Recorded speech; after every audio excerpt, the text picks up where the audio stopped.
بیکار کس په اسلام کې څوک دی چې اسلام هم نه خوښوي، الله هم نه خوښوي او رسول الله مبارک هم نه خوښوي او د چم گاون غیور مسلمانان هم نه خوښوي. په معاشره کې هم بدی ښکاري چې هغه مزدوري نه وي، چې هغه خپله مزدوري نه کوي، ښه طاقت الله ورکړی، ځواني ورکړي.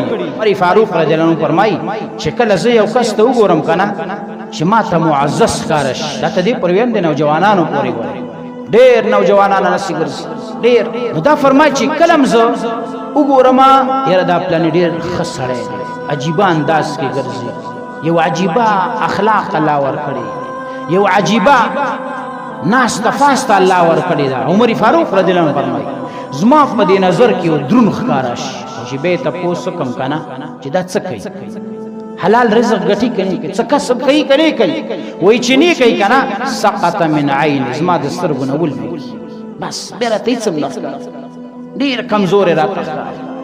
په معاشره کې که ځان درنول غواړئ چولې یې خرڅوئ، پوله یې خرڅوئ، وږي خرڅوئ، هسې مه کښېنئ. دا ستاسو زینت دی، دا ستاسو ښایست دی، ستاسو په دنیا هم ښایست دی او په آخرت هم ښایست دی. ځکه لقمان حکیم صاحب مبارک نه د به خپل بچي ته نصیحت کو چې بچیه فقیرۍ نه ځان خلاص کړه، فقیرۍ نه ځان په حلال کسب باندې خلاص کړه، ځان ته لرې وساته.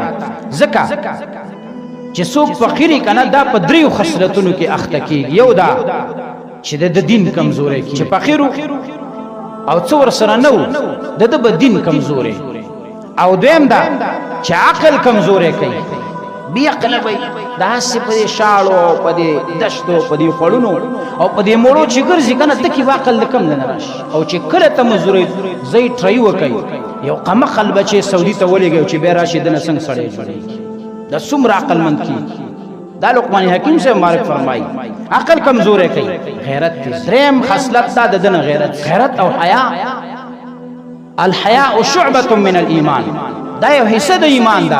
نو چې تا نه ایمان او غیرت په دې تشو ګرځېدو په دې موړو باندې چې ته حلال رزق نه ګټې، مزدورۍ له نه ځي، د تا نه دغه غیرت هم ځي، خو ایمان د نه لاړې. کم از کم دغې خبرې ته سوچ کوئ. حضرت جابر رضی الله عنه مبارک حضور علیه السلام مرګ ته به څومره قدرمند و چې مزدوري به چا کوله. معاشرې پورې ته ویم دقه رنګې ګورې هر یو کس ته، هر مشر ته، پلار او مور او ورونو ته په معاشره کې هر چا ته هغه کس محبوب کاري چې هغه حلال رزق ګټي، مزدوري کوي خپله.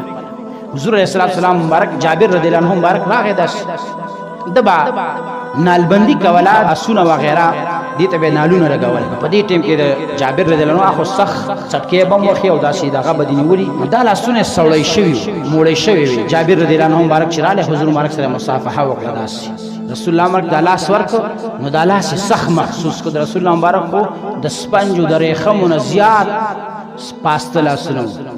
په شمایلو کې راځي چې د ریخمو نه زیات پاسته لاسونه د رسول الله مبارک وو. نو دا جابر رضی الله عنه مبارک لاس چې پکې ولوېد ډېر سخت. جابر څه کوي دا ولې وی خپلو بچو دپاره حلال رزق ګټم، نالبندۍ روزګار کومه. چې دا خبره څنګه واورېده که نه رسول الله مبارک ګوره جابر ته وګوره او رسول الله مبارک ته وګوره. صحابه به راتله د رسول الله مبارک خپې به ښکلولې، جابر به راتله د رسول الله مبارک خپې به ښکلولې، جبریل به د اسمان نه راتله د رسول الله مبارک خپې به ښکلولې. نن رسول الله مبارک هغه شونډې مبارکې راواخیستلې په کومو شونډو چې رب لا یزال قسم خوري د جابر رضی الله عنه مبارک لاسونه یې ښکل دی راواخیست. الله او د الله رسول ته هغه لاسونه دومره محبوب دي چې دا په بیلچه او په کرندو او په سټکو او په دې باندې سوړی شي. رسول الله مبارک مې ښکل کړ، دومره قدرمند دي د الله او د الله د رسول په دربار کې. دا دې نه وایي چې زه به په کور ناست یم او ماله به په خپله راځي، دا بالکل دا ناروا خبره ده.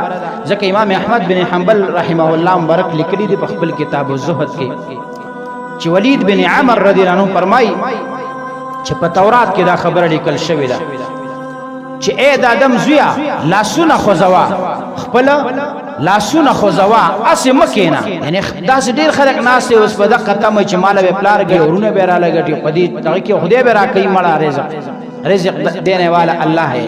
دا خبر اخلا فرمائی لاسونه خوځوه خپل زبه ته د رزق دروازې کلاو کړه او زما د احکاماتو تابعداري او اطاعت کوا.